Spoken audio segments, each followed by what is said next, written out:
Every battle is both a victory and a defeat. It depends which flag you fly.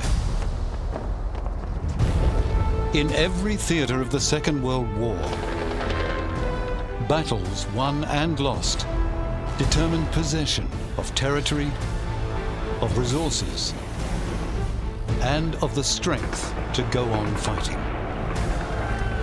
For some of the battles, it was the victory that most influenced the future course of the war. For others, it was the defeat.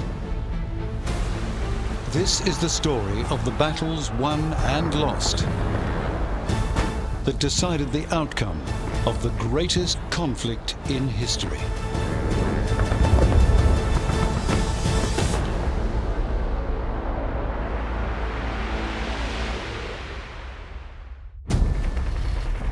A war that reached every continent and touched every sort of terrain, demanded every sort of strategy. In this episode, we examine battles fought at sea and in the jungle, in city streets, in invasions from the air, and retreats from the land.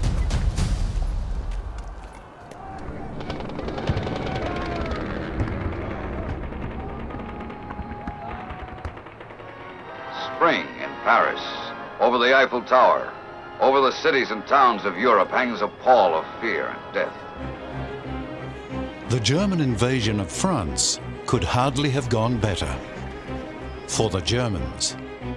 The German Blitzkrieg against Western Europe opens on the 10th of May 1940, and within a fortnight, the British and French and Belgian armies are defeated. They're withdrawing to the Channel coast. It looks as if the Second World War in the West will be over literally within weeks. The Wehrmacht advance was remorseless.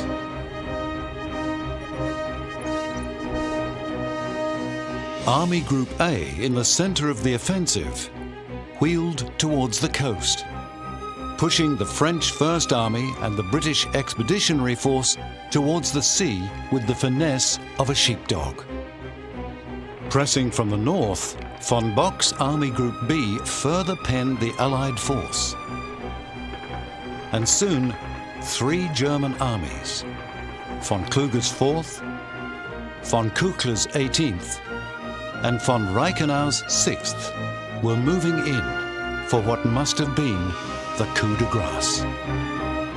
On the 4th of June, German troops entered the port of Dunkirk.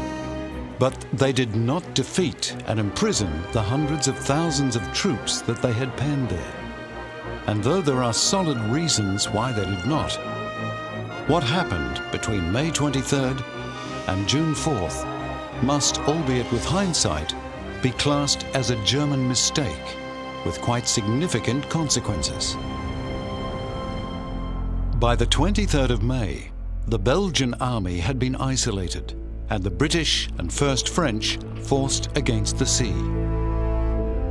Von Runstedt, commanding Army Group A, issued what has famously become known as the stop order. The Germans have been fighting for 3 weeks, invading Western Europe. Their forces are exhausted. So the German generals, and not as many people think, Hitler, ordered them to stop on the perimeter of the Dunkirk beaches. So in effect, the Germans hand the Western Allies a few days' grace. So why did von Runstedt and Hitler halt their smashing offensive? The panzer divisions had been reduced by 30% in the Blitzkrieg that had brought them to the Channel. And the bulk of the French military machine lay undefeated, as indeed did the greater part of France. The Germans were concerned about the potential for an Allied counterattack. And they're fighting an army which basically won the First World War. So the Germans are concerned that their enemy is giving in too easily. So yeah, there was a very, very sensible prudence on the part of the German commanders, who also knew that their own troops were disorganized by success. When Hitler visited von Runstedt, his acceptance of the stop order was made easier by the assurances of Reichsmarshal Hermann Göring. who agitated for and guaranteed the success of leaving it to his Luftwaffe to finish off the trapped Allied troops. The country around Dunkirk is not suitable for armoured warfare. It's flat, but it's cut up by canals and drainage ditches. In fact, it's very similar to the fighting in the First World War in Flanders, which the senior commanders on both sides, including Hitler, remembered from 20 years before. On the day that Hitler and Göring made their plans, the British commander, Lord Gort, took a unilateral decision. He would not risk losing his entire command by participating in General Weygand's proposed and wildly optimistic offensive, which imagined a breakout to link up with forces further south. Gort decided instead to withdraw the British expeditionary force on Dunkirk, from which they could be evacuated, to fight another day. That evacuation, Operation Dynamo, would begin on May 26th. Gort's was not the only unilateral decision of the unravelling alliance.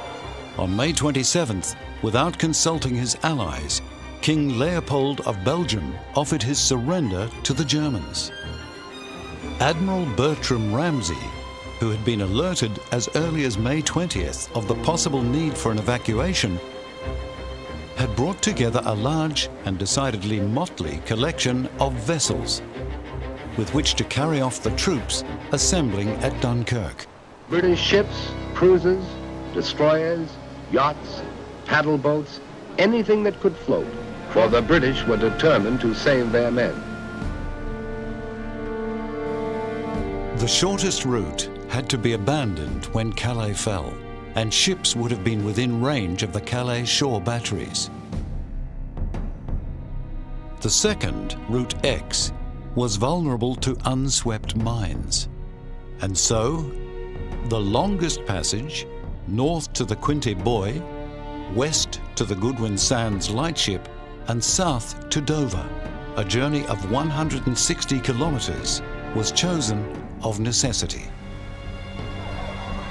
As it became clear what was happening, the Luftwaffe's action against the evacuation intensified.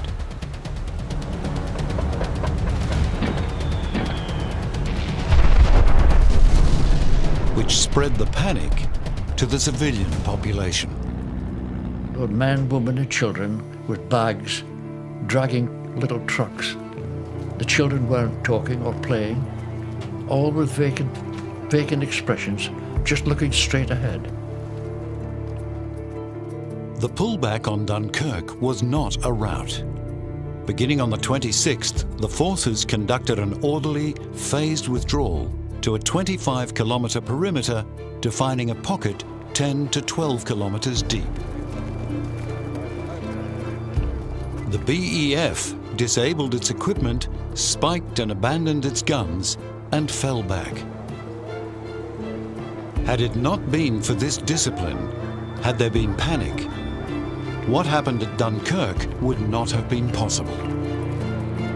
There, the efficient evacuation was underway. 25,000 men had been taken off by the end of the second day of the operation.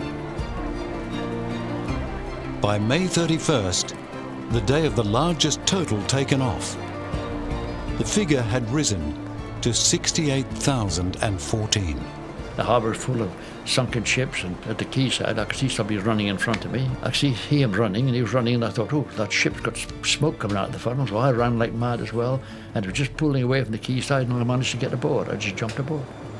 Thank God. The effectiveness of the Luftwaffe was restricted. The bombers could not operate at night. Visibility was limited by frequent mists, although calm seas favoured the evacuation fleet, and the Royal Air Force could sufficiently harass German aircraft to restrict their effect.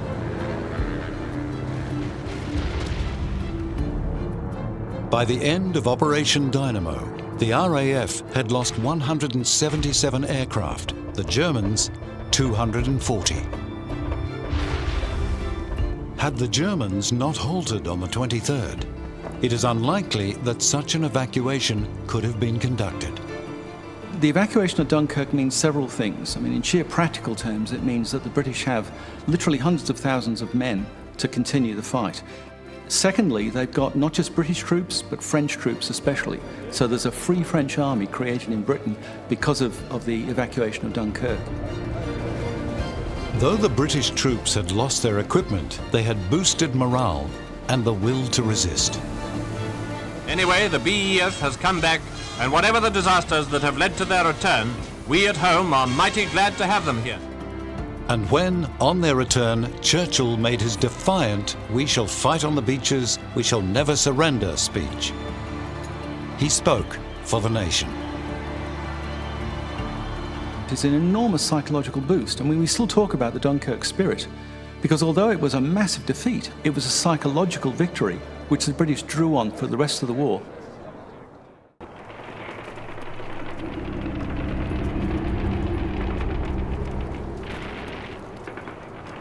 In 1937, Japan launched a full-scale invasion of China. It did not go to plan.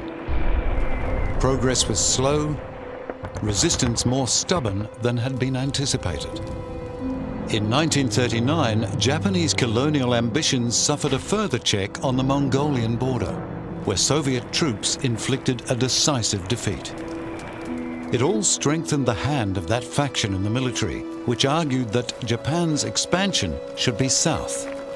To Japan, it was the southern resources area, and dressed up as the Greater East Asia Co-Prosperity Sphere, it would give Japan all of the living space and raw material that she needed. What we need to remember here is that this is an age largely before synthetic products.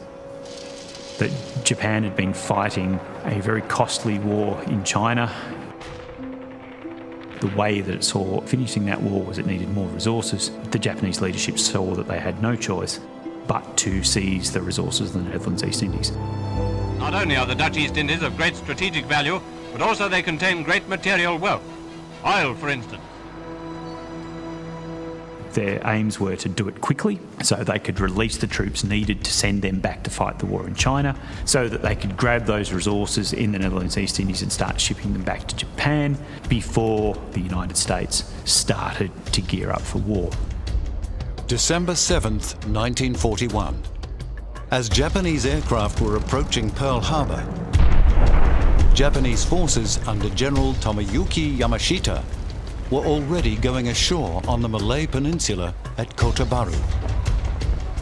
Some of their early successes were all about simultaneous operations across a broad swathe of Asia and the Pacific.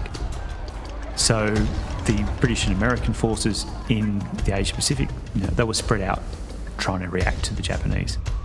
A lot of these places were very weakly garrisoned as well, so the Japanese were very quickly seizing them and then moving on, because part of their battle plans were that troops required for one operation were then moved relatively quickly on to the next.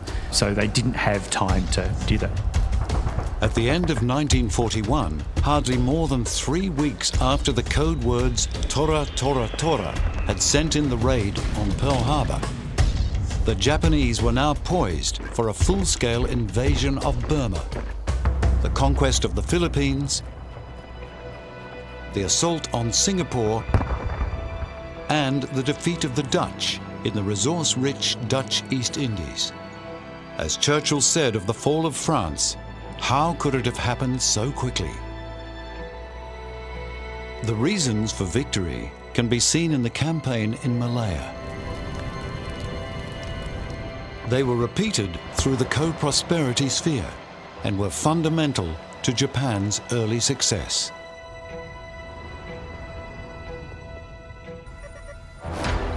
When Japanese transports, more than 20 of them, brought Yamashita's army group ashore at 7 sites on December 8th, they were virtually unopposed.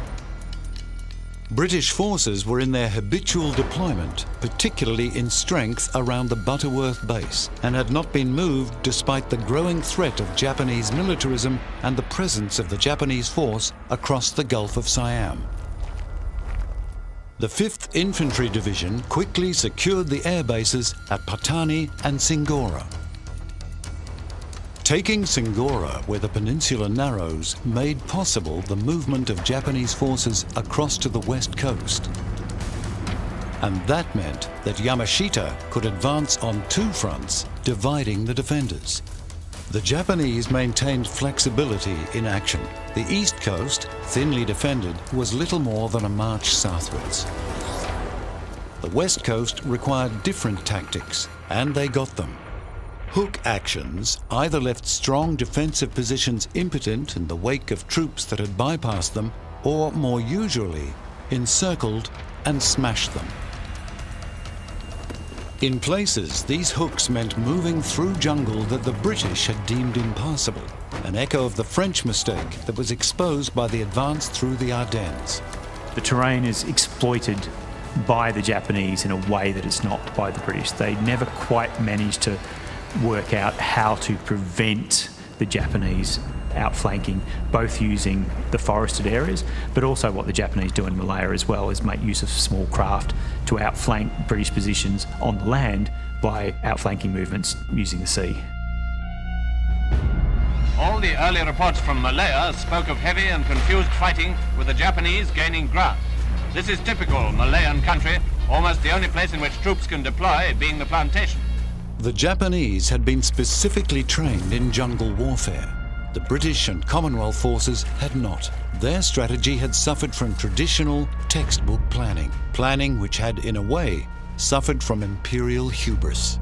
There's a lot of racial prejudice underlies the Allies' initial reading of what the Japanese military is capable of. And so it underestimates its ability to manoeuvre. It underestimates its ability to fight. It underestimates its willingness to utilise the terrain to its advantages. It underestimates the capabilities of its aircraft, and thus the Japanese are able to wrest control of the skies in areas that they're fighting very quickly. Speed was fundamental to Japanese military thinking, so it was engineered into every aspect of the operation. Troops, not only in the Malay campaign, but everywhere and throughout the war, travelled with very little in the way of support. When, by the 21st of December, British formations received the order to concentrate on a line behind the Perak River, it was too late. Japan would continue to record victories, pushing and pushing faster than their opponents could recover, so that Singapore, the Philippines, and the East Indies would all fall. If there was a true Blitzkrieg in the Second World War, it was this one. In a matter of weeks, Japan had gained for itself 1/6 of the surface of the planet. It seems for a while that you have this superhuman enemy, this soldier who can keep going and going, who fights like the devil, who doesn't fight the way that Western forces expect to fight. It also means that there's a vast amount of territory that, if the Allies are going to win the war, that they have to recapture from the Japanese. But after 6 months, the seeming invincibility of Japan was stopped in a great naval battle in a place called Midway.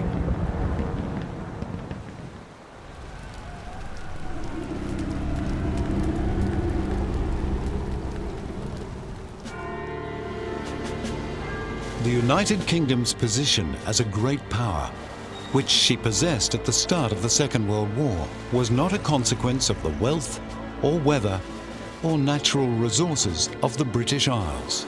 It rested on her empire, a vast maritime empire, the greatest the world had known.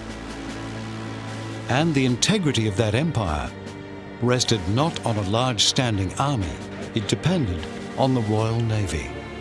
The Royal Navy, facing only Germany before the fall of France, was a dominant force and continued to have the strategic advantage of effectively sitting astride Germany's exits to the globe. It had 8 major groups located in the Atlantic at the time that the Germans could barely deploy 2 battle cruisers and a number of submarines. Before the war began, the German pocket battleship Admiral Graf Spee, sailed for the South Atlantic, and there she waited. Chief interest, of course, attaches to the famous pocket battleships, which are only 10,000 tons, but mount 6 11-inch guns and have a speed of 26 knots. Once war had started, the Graf Spee began her operations. Between the end of September and the end of October, she sank 6 vessels in an area that straddled a major sea lane for ships, travelling around the Cape of Good Hope. Well, the Graf Spee was in the South Atlantic as part of a deliberate campaign to interrupt, to destroy the global shipping movements, to slow and interrupt the movement of resources to and from the United Kingdom. By November, the Royal Navy had formed 6 task forces to find and sink the battleship. In early December, Graf Spee claimed 2 more victims, but they did not go down without sending radio signals that influenced Commodore Harwood, commanding Force G, to concentrate his forces on the Falkland Islands.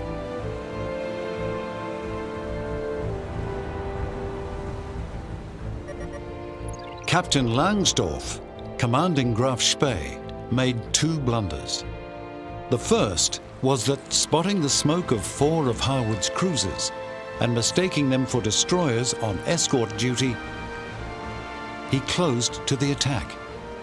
What followed, history knows as the Battle of the River Plate. Captain Langsdorff of the Graf Spee, it was his duty not to engage British warships. It was his duty to preserve that ship undamaged. As soon as he detected British ships, he should have tried to go in the opposite direction.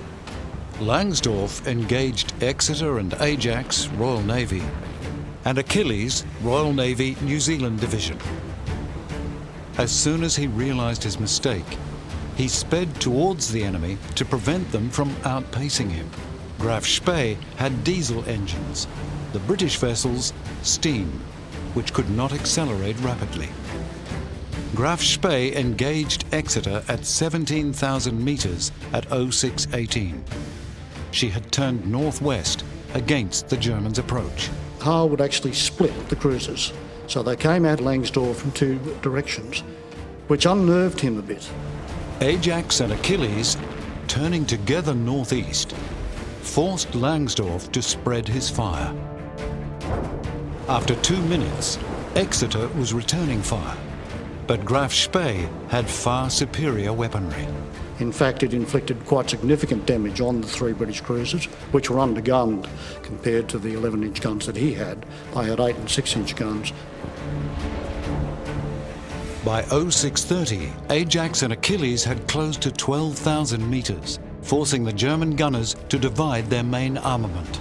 After nearly an hour, Admiral Graf Spee was finished, far from out of the fight, still sailing and seaworthy, but done for, because a shell from Exeter, herself badly damaged and soon to retire from the battle, had damaged the battleship's fuel plant. Graf Spee now had fuel for only 16 hours sailing, which meant she could not get home. Neither could the damage be repaired at sea. Langsdorff consulted the charts. He would head for the nearest neutral port, and that was Montevideo at the mouth of the River Plate. There she is, the Admiral Graf Spee, in Montevideo harbour, where she took refuge after the hammering she received from her small adversary. In Montevideo, Langsdorff released the 61 British merchant seamen he had taken on board as survivors of vessels he had sunk, and sought permission to remain in port long enough to make repairs. The British had only 1 further vessel close enough to blockade Graf Spee. But that's not what they broadcast. False intelligence painted a picture of Force H, a large British force including the aircraft carrier Ark Royal, assembling to finish the German the moment she sailed from port. Langsdorff committed his second blunder. He believed the false intelligence. He did have an idea that there were stronger forces waiting for him than were in fact the case. But it is true, given the damage he'd already had in the first action, that the Graf Spee immediately leaving Montevideo would have been forced into another action and would have received further damage, which would have left her, in my view, absolutely open to being hunted down and destroyed by the much more powerful forces that were concentrating on the River Plate at that time. On December 17th, facing limited choices, he sailed his ship into the estuary and ordered it scuttled.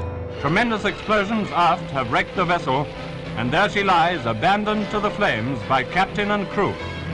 Not to be sunk in open fight by the enemy, not to go down with her colours flying like the Rawalpindi, but to be blown up, abandoned, scuttled, in an act of defeatism which has rightly earned the contempt of all decent people.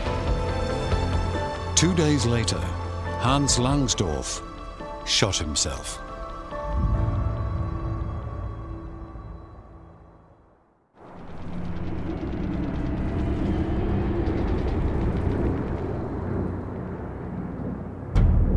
Even as an army marches to certain victory, a wrong step can lead to a setback, a defeat. The Allies had been grinding on from their Normandy beachhead, moving north and east, pushing the Germans back and approaching slowly against resistance towards the Rhine and the moment when they would set foot on German soil.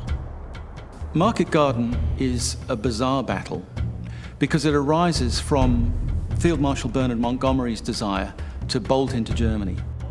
Field Marshal Montgomery, the British commander, and Dwight Eisenhower, the American Supreme Commander, had a very uneasy relationship.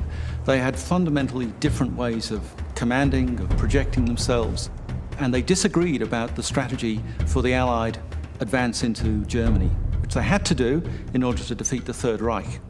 Eisenhower, I think sensibly, wanted to advance on a broad front. Montgomery had a bizarre idea to punch a hole in the German defences, to break into the North German plain. Montgomery hoped his plan might also answer those critics of his conduct following D-Day, when some had thought him overly cautious.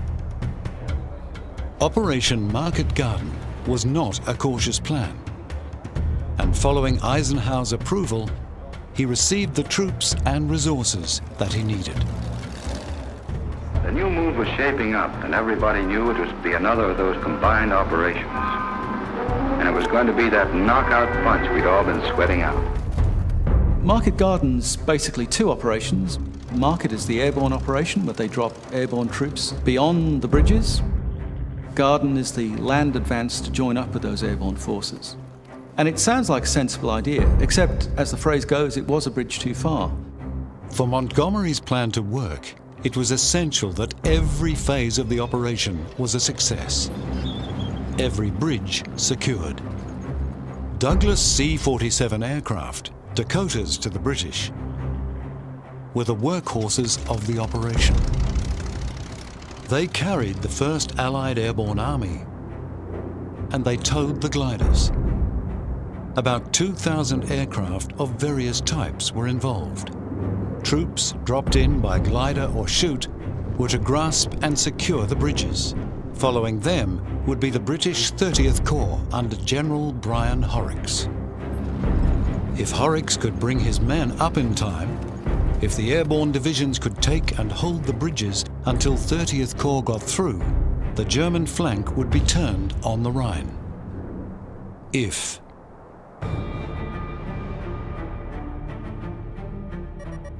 On September 17th, the operation was launched. Then we were over the DZ, and it was red on, stand up, hook up, green on, go, and out we went. Feet together, head down, shoulders round, feet together, watch the ground, bump, that was it.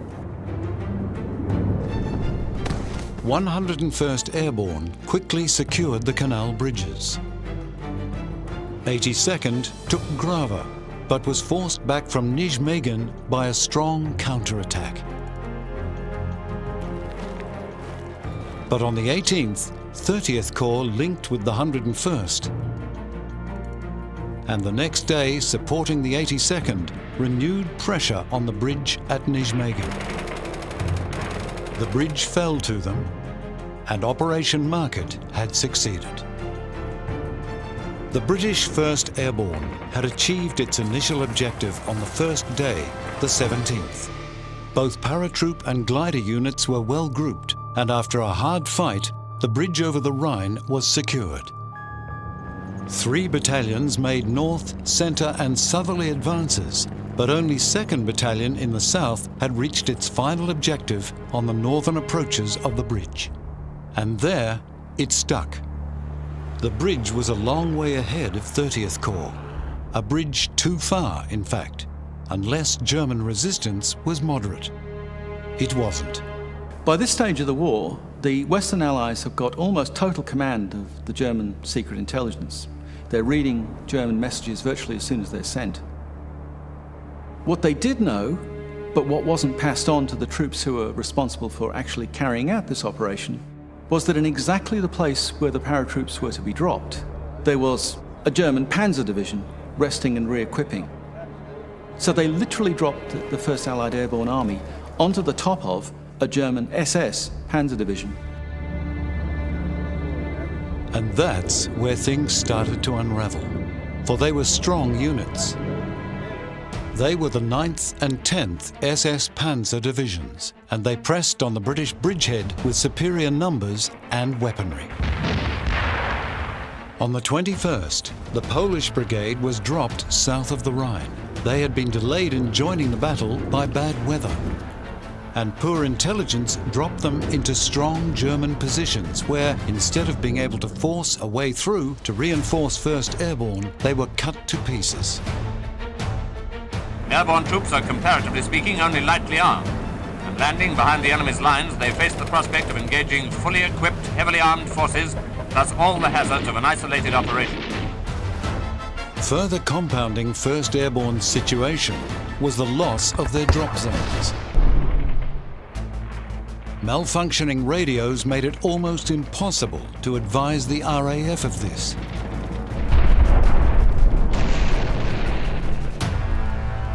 And consequently, vital resupply fell into the wrong hands. Of 390 tons of supplies dropped, only 31 tons were received by the British division. We went in there on Sunday and fought from there until Wednesday afternoon. And there weren't many of us left then, and ammunition was pretty well non-existent. General Urquhart, commanding 1st Airborne, made the decision to pull his men to a defensible position to await relief by the overdue 30th Corps. This meant abandoning 2nd Battalion, which had reached the northern end of the bridge. German troops, meanwhile, cut across the British line of advance south of Uden, further slowing the relieving column.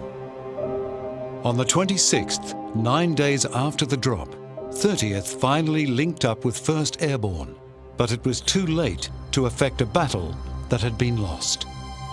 Market Garden is an absurd Allied defeat at the very moment where the Allies are gloriously advancing through France and Belgium, liberating the country as they go. It should never have happened. The Allies are massively well equipped, they've got more weapons, more equipment, more intelligence than the Germans, but they fail to use it. Of 10,000 who had landed at Arnhem, 2,000 marched out with 30th Corps. Most of the rest saw out the remainder of the war as prisoners of the Germans. Market Garden certainly doesn't do Montgomery's reputation any good. Eisenhower already knows that he's a hard man to work with, and Market Garden puts the cap on it. It has another effect, of course, and that is that the Allies are not going to get to the Maas and certainly not get across the Rhine in 1944. And of course it means that Eisenhower's actually right, that you can't simply drive your column into North Germany and expect to win. You've got to advance on a broad front, and that's exactly what the Allies do in 1945, and that's what gets the Germans defeated in the West.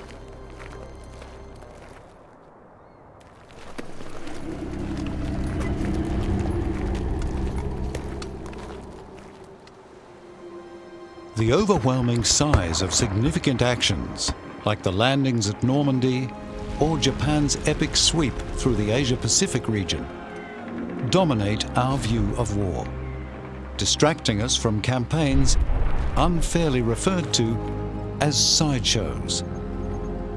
But some sideshows have real strategic significance, and all of them involve real fighting, real destruction, real death.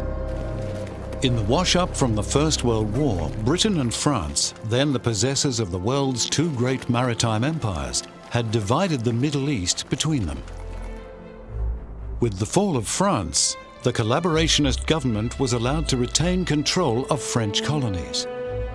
So it was that opposing forces faced each other across the desert frontier. French standards, symbolic of the nation's honor, sailed for safekeeping in French African territory. France had carved out Lebanon and Syria, both guarding the eastern Mediterranean and Syrian astride routes into Iran, then Persia, a major source of vital oil. And neighbouring the British sphere of influence in Iraq, where rebellion against the British had only been curbed in May. On June 8th, a joint British, Commonwealth and Free French force moved into Lebanon and Syria with the expectation that the 45,000-strong Vichy French garrison would surrender and march over to the Allied cause. But it did not, and 6 weeks of fierce fighting ensued before the Vichy French lost the battle. And 6,000 were counted as casualties. The Vichy French resisted skillfully along all three of the Allied routes of advance. On the coastal sector, fierce fighting occurred at the Litani River on the 9th of June, and on the 12th of June, it was decided to transfer the bulk of the forces to the coastal advance, where good progress was being made by the 10th Indian Division and Free French forces. Much of the Vichy force comprised French colonial troops. The Vichy troops dug themselves in well at all points, often holding fire to point-blank range. But this only made our fellows all the more determined to finish off the job.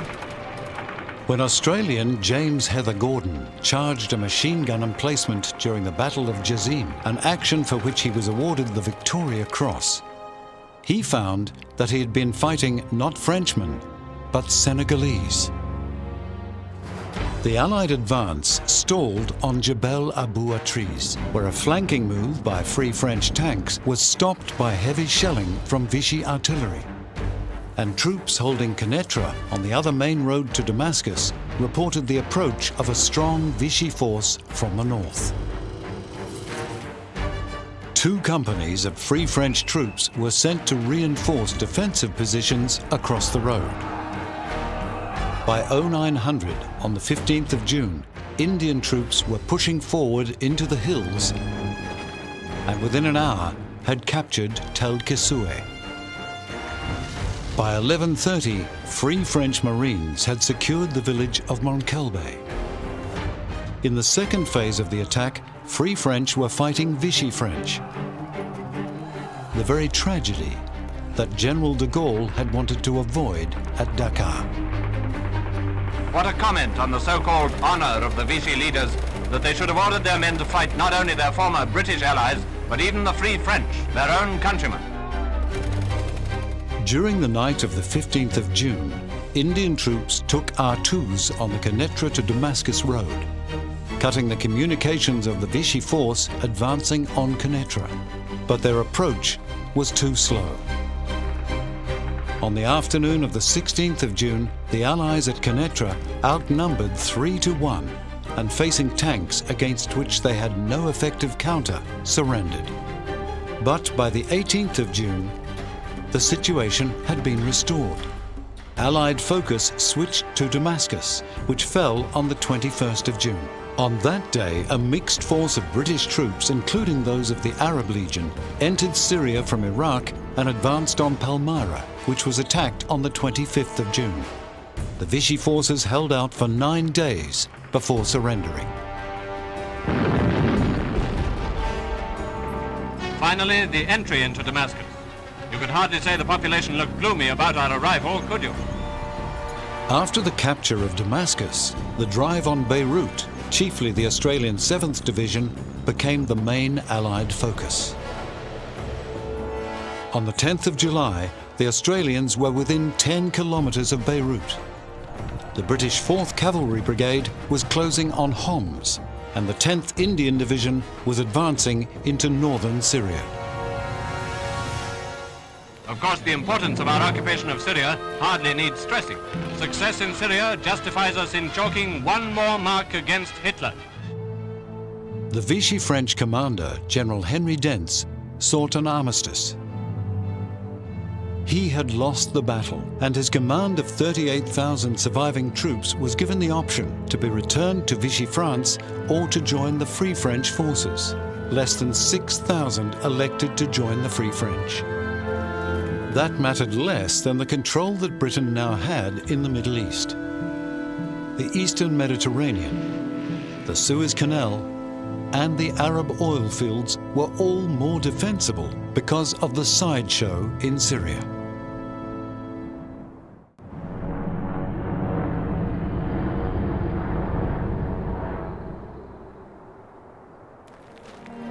On the 25th of April 1945, American and Soviet troops made contact.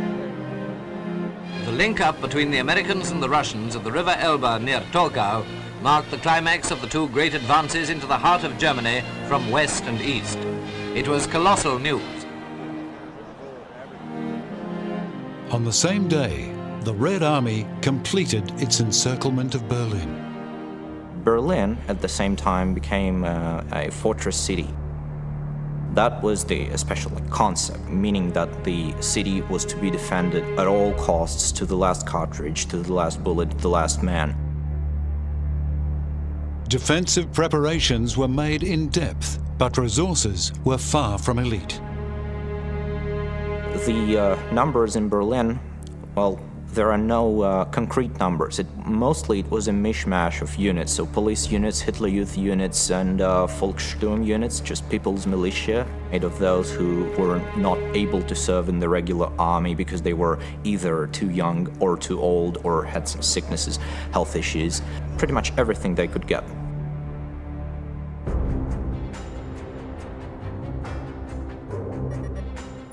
The 12th Army, west of the city, comprised 12 divisions that were a grab bag of raw recruits.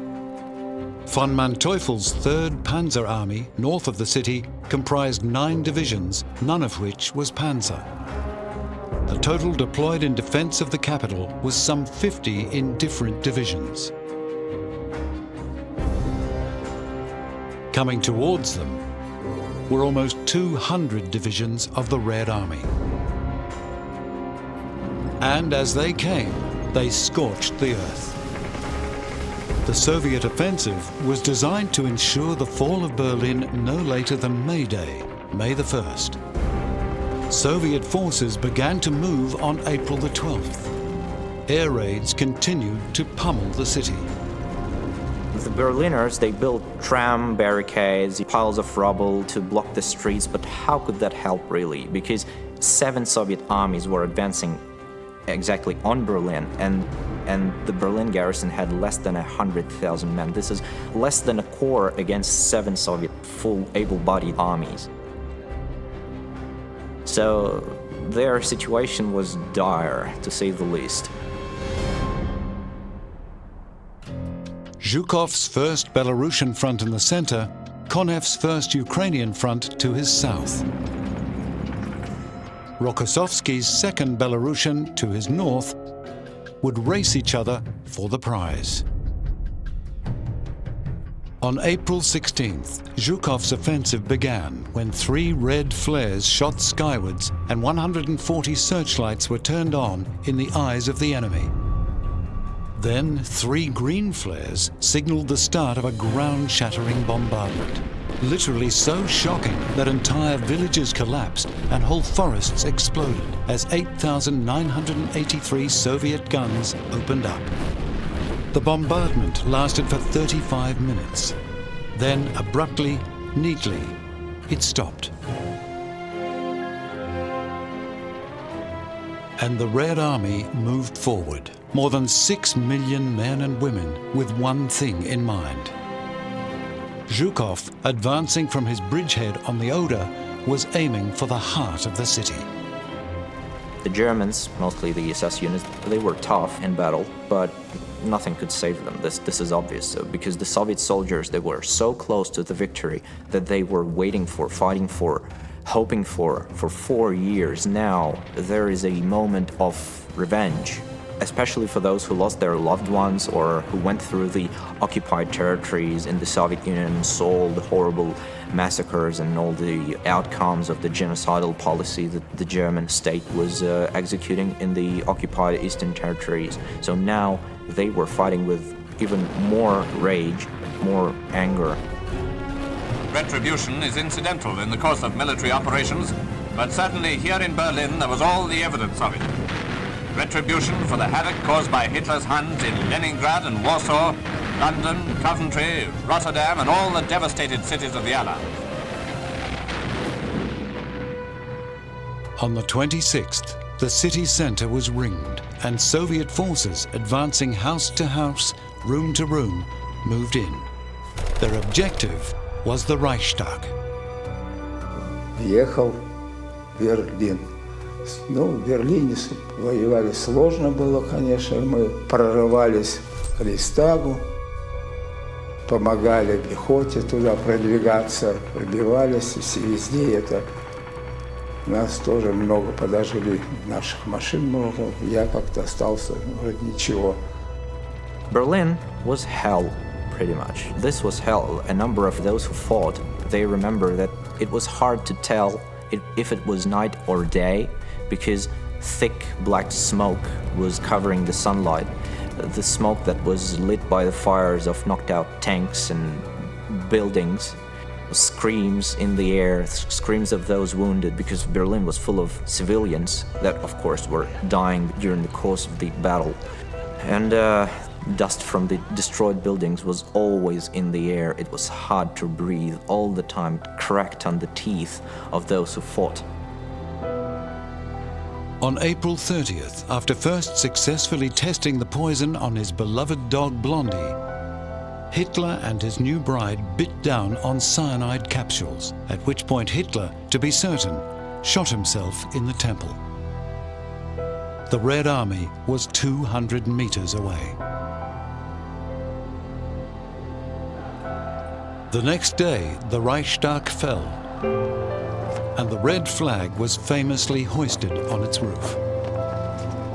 General Helmut Weidling, commanding the military garrison, surrendered the city. Berlin as a capital, as a city even, was dead. This was what remained of the Reichstag, the building which gained worldwide notoriety when the Nazis seized power. Дальше картинка сразу. Берлин преобразился. Покрылся белым цветом.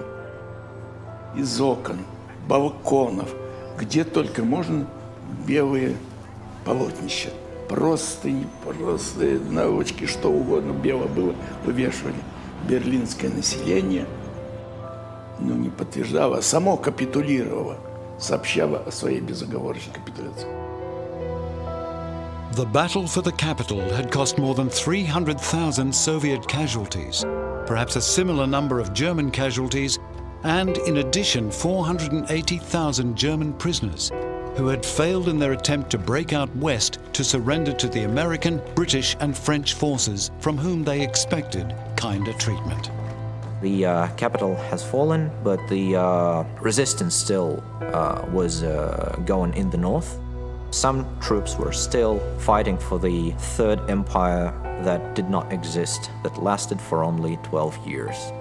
The last of the last, they just decided to give themselves in late May 1945. This was the end of the Reich.